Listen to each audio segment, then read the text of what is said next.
Although Subaru Malaysia has been selling the XV for quite a few years now, I've actually never had the chance to drive one myself. But here's what got me curious. I kept seeing so many Subaru XVs on the road, and it made me wonder, what's the big deal? Why are Malaysians drawn to this SUV? So not too long ago, I decided to reach out to Subaru Malaysia to finally test one out for myself. And after spending some time with it, here are my honest thoughts about the Subaru XV. With that, welcome back to Carsick.my for another review video.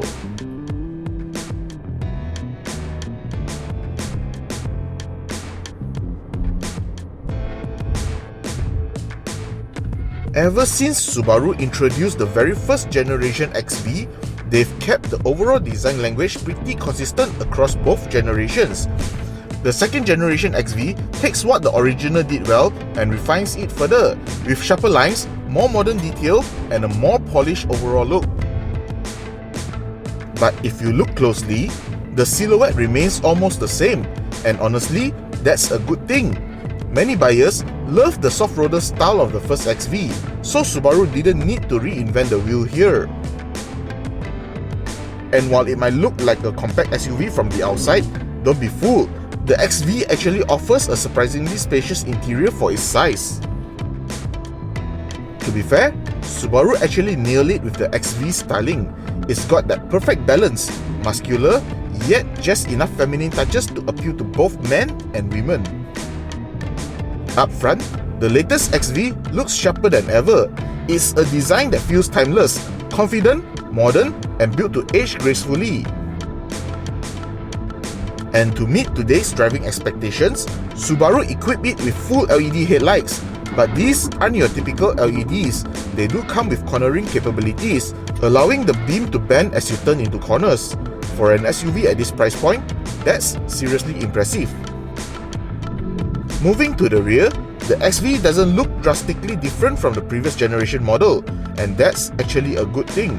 The moment you see it, you instantly recognize it as an XV. That familiar design language carries over beautifully, giving it that unmistakable Subaru identity. This second generation model features longer taillights, which cleverly create the illusion that the car is wider than it actually is. It adds a nice visual balance to the overall look.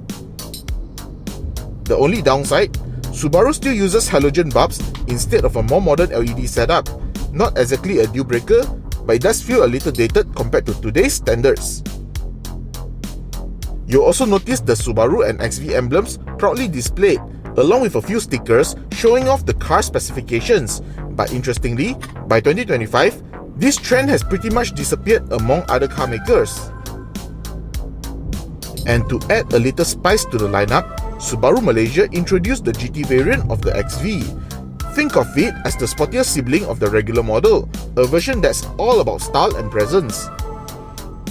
The GT variant comes equipped with a full body kit, giving the XV a more dynamic and aggressive look. The design even creates the illusion of a lower ride height, adding to its sporty appeal.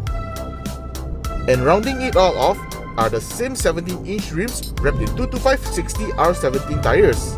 They look great, but going up an inch in size would have filled those wheel arches just a bit better.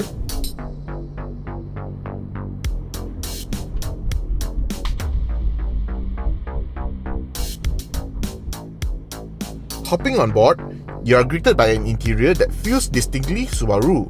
It's familiar, and that's because it shares much of its design with its sibling, the Forester. Now, by 2025 standards, the layout might look a little dated, but that doesn't mean it's not well built. Every panel feels sturdy and well fitted, and the use of soft touch materials adds a premium touch to the overall experience. And once you close the doors, the cabin's insulation truly shines. It's quiet, calm, and cocoon-like, giving you that sense of safety and comfort Subaru is known for. Coming back to the dashboard, this setup might look familiar, and that's because Subaru has been using a similar design across many of its models, and honestly, that's not a bad thing at all.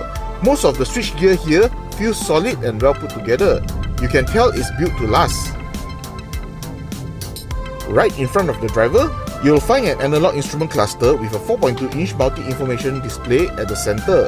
In true Subaru fashion, there's also a secondary 6.3-inch multi-information display that shows all your essential driving data. And of course, you still get an 8-inch infotainment screen for all your connectivity and entertainment needs. Now, while the overall design might feel a little dated, especially when compared to the more futuristic interiors coming out of China, I actually appreciate this approach. It's straightforward, practical, and completely hassle-free. Even though Subaru still sticks with an analog instrument cluster, I actually like how it looks. It's simple, clean, and easy to read, giving you that sense of readiness the moment you start the car. However, in this test unit, I did notice a small issue with the trip button. Nothing major, just something Subaru could easily sort out. Now, moving on to the infotainment screen, or rather, the head unit, it feels a bit more traditional.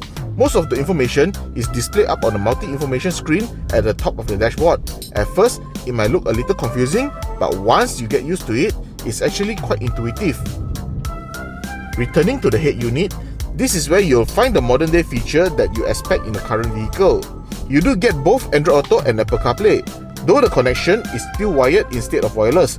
For 2025, that does feel a little behind the times. There's also a 360-degree camera, which is handy, but the picture quality isn't exactly the sharpest. The head unit is linked to a 6-speaker sound system. It delivers decent audio for its class, not bad, but not something that will blow you away either. Back to the information screen up top, it's positioned quite high on the dashboard, giving the driver excellent visibility when checking the vehicle status. When it comes to the front seats, the Subaru XV doesn't disappoint. Comfort levels are impressive. I had no trouble finding my ideal driving position, which makes long-distance drives feel effortless. If there's one thing I'd change, it's the side support. A little more bolstering would make spirited drives a lot more fun. But if comfort is your main priority, these seats will definitely suit most drivers. And I've got to say, the orange stitching is a nice touch. It adds a splash of color to the otherwise all black interior, giving the cabin a bit more character. Getting into the rear seats, you'll notice they are just as comfortable as the front ones. What I really like is that these are full-size bench seats. They provide solid thigh support even for adults. Legroom and headroom are both decent, so passengers won't feel cramped back here. However, if you're fitting 3 adults across, shoulder room can get a little tight. Unfortunately, the XV doesn't come with rear aircon vents or USB ports, a bit of a letdown, especially for passengers on longer journeys. But on the bright side, you do get a practical 345 litres boot, which should be enough for most small families. I like that Subaru designed a wide boot opening. It really makes loading and unloading much easier. And if you need extra room, just fold down the rear seats to fit longer and bulkier items. Simple and versatile, just what you expect from the XV.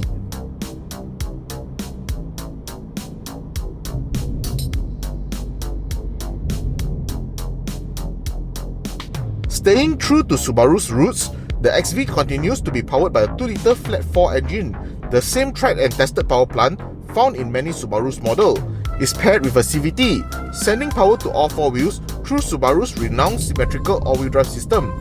And here are the performance figures for the Subaru XV.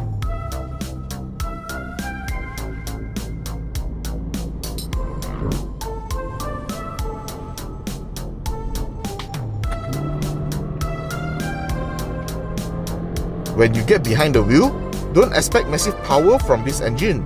That said, it delivers just the right amount of punch to get this SUV up to speed, smoothly and confidently without feeling strained. Since it's a naturally aspirated engine, you'll need to rev it if you are in a hurry. But here's the best part, this engine loves to rev.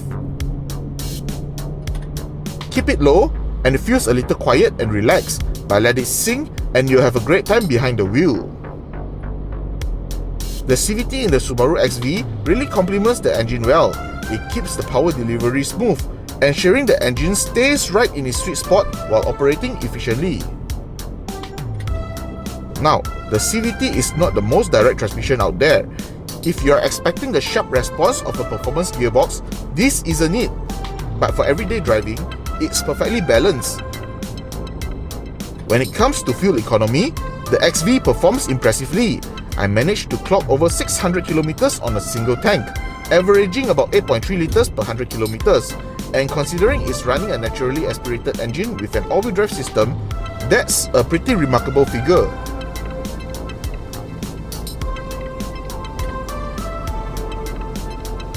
The XV's suspension is well tuned to match the character of the vehicle. It handles most road imperfections with ease, delivering a comfortable and composed ride. Of course, more severe dips and bumps can still unsettle the car slightly, but that's not a major concern. Overall, the suspension does an impressive job smoothing out uneven surfaces, keeping the drive stable and pleasant in most conditions. As for handling, the Subaru XV feels light on its feet, nimble and responsive with every turn. You can really feel how agile the car is, making quick direction changes almost effortless. Of course, that nimbleness can make it feel a little twitchy during high-speed cornering, but that's where Subaru's legendary all-wheel drive system comes in. It delivers excellent grip, keeping the car stable and planted even when the road gets twisty. And for an SUV, the steering is surprisingly sharp, adding a nice touch of sportiness to the XV's overall driving experience.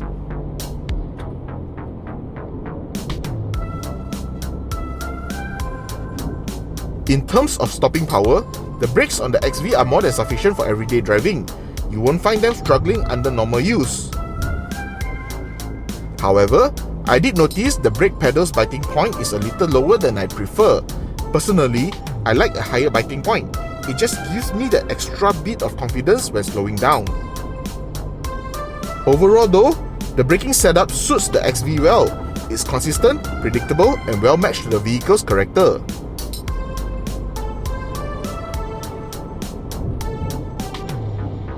And like most Subarus, the XV comes equipped with a full suite of advanced driver assistance systems under the EyeSight banner. That said, blind spot monitoring isn't included, likely because this generation of the XV has been on the market for some time. Before that feature becomes standard, here's a look at the ADAS features available on the Subaru XV.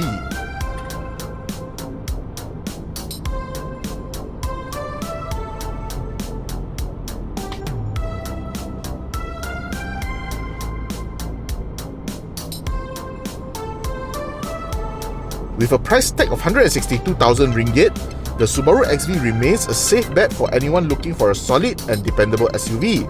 It fits perfectly into a practical lifestyle. Whether it's your daily commute, grocery runs, or weekend adventures, the XV handles everyday tasks with ease. You've got to give Subaru credit. They really poured their heart and soul into crafting this SUV. It's well-rounded, balanced, and built to serve you faithfully for years. Now, if I had to point out the downside, it's that the XV feel a little dated compared to what's out there in 2025. But here's the thing, that's not necessarily a bad thing. If you want a vehicle that will easily last you 8 to 10 years without much fuss, the XV delivers exactly that. Even in 2025, the Subaru XV is still worth a second look, especially if reliability tops your list of priorities.